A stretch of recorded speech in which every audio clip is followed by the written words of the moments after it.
Hello বন্ধুরা, শুভ সকাল। সুনিতার রান্নাবাটিতে তোমাদের সবাইকে স্বাগত। বন্ধুরা, আজকে আমি তৈরি করব হচ্ছে কাঁঠালের বড়া। তো এই দেখো, খানিকটা রস আগেই বের করে নিয়েছিলাম, আর খানিকটা কাঁঠাল রয়েছে, সেই কাঁঠালগুলোর থেকেও রসটা বের করে নেব। এটা আমি হাত দিয়ে চেপে চেপে ছুরির সাহায্যে রসটা বের করব। তোমরা চাইলে এটা মিক্সার গ্রাইন্ডারে পেস্ট করে একদম মিহি করে নিতে পারো।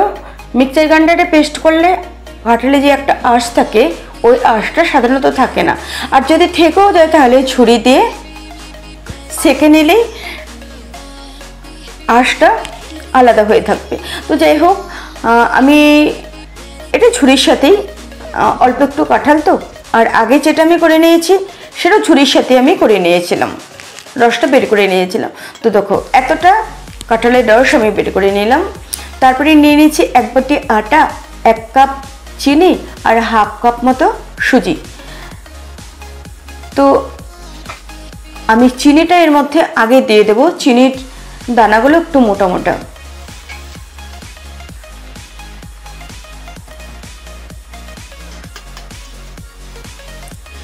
কাঁঠালের রসের সাথে চিনিটা নাড়াচাড়া করতে করতে চিনিটা আগেই গলে যাবে। তারপরে আমি দিয়ে দিচ্ছি খানিকটা সুজি। পুরোটা দিচ্ছি না, খানিকটা দিলাম। সুজিটাও সাধারণত দানা দানা, তার জন্য কাঁঠালের রসের মধ্যে আগে সুজিটা দিয়ে দিলাম।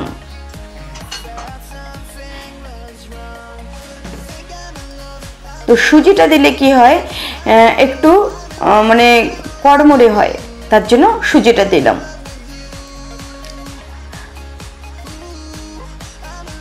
আর এই যে আমি 1 বাটি আটা নিয়েছি, এই কাঁঠালটুকুর মধ্যে যতটুকু আটা আমার দরকার ঠিক ততটুকু করেই আমি আটা এর মধ্যে দিয়ে মাখিয়ে নেব। তো আমি খানিকটা আটা এর মধ্যে দিয়ে দিলাম। তো বন্ধুরা দেখো, দেখেই বোঝা যাচ্ছে যে এখনো অনেকটা পাতলা, তার মানে আরও খানিকটা আটা লাগবে। এখানে পরিমাণের কোনো ব্যাপার নয়, যতটুকু লাগবে আমি ঠিক ততটুকুই দেব। তো এই দেখো, আশা করি আর আটা এর মধ্যে দিতে হবে না।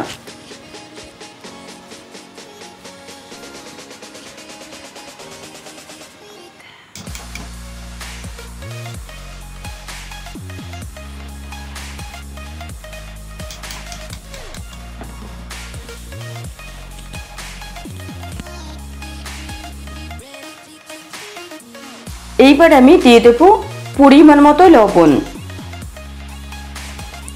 পরিমাণ মতো লবণ দিয়ে হাত দিয়ে চেপে চেপে একটু ভালো করে মাখিয়ে নিচ্ছি। এই দেখো, এইভাবে মাখিয়ে নিয়েছি। এইটা আমি 5 মিনিটের জন্য ঢাকা দিয়ে রেখে দেব।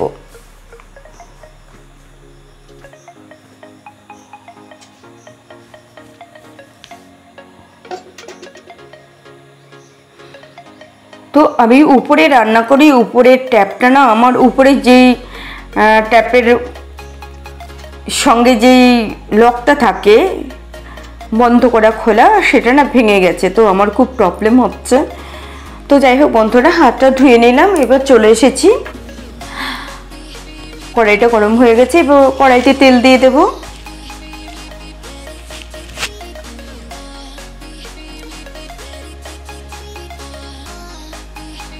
তো দিয়ে দিলাম রিফাইন সানফ্লাওয়ার।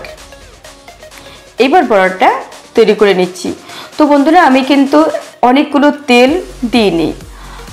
কেন বলো তো, বড়া তৈরি করার পরে যে পোড়া তেলটা থেকে যায়, আমার ভালো লাগে না। তার জন্য আমি খুব একটা বেশি তেল দিইনি। তবে যেইটুকু তেল দিয়েছি সেইটুকু তেলেই বড়াটা আমার ভালোভাবে ভাজা হয়ে যাবে।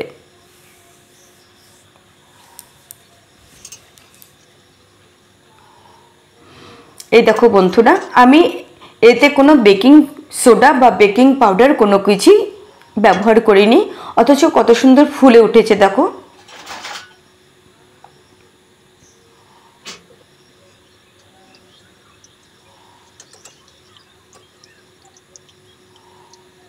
তো ভাজা হয়ে গেছে। এবার আমি সব বড়াগুলো তুলে নেব।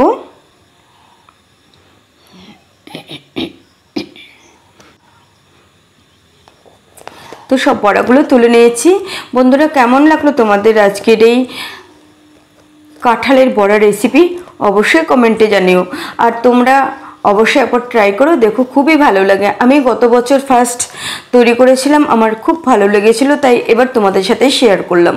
তো আমরা কলার বড়া, তালের বড়া, আমের বড়া, অনেক কিছুর বড়া করি, কিন্তু আজকে আমি কাঁঠালের বড়া করলাম।